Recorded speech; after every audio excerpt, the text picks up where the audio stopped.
One of the biggest myths in AI is that if the models work, the systems work. That's actually not true, especially in construction sites.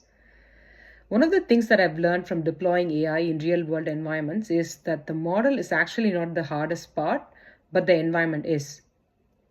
So, construction sites are very dynamic by nature. Things move around, scaffolding goes up, and the equipment gets relocated. So, the camera that was perfectly aligned last week can become completely useless this week.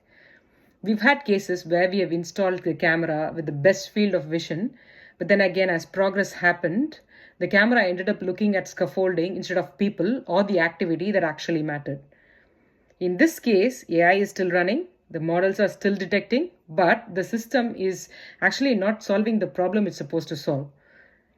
So, this is why I think people overestimate the models and underestimate the deployment reality.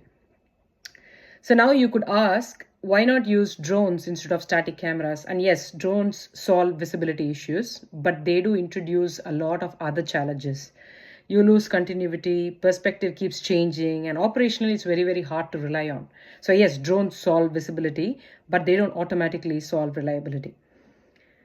So, when we do talk about I think we spend more time talking about the models and not enough time asking whether the system can survive the real world. Because in construction sites, the world doesn't stay still.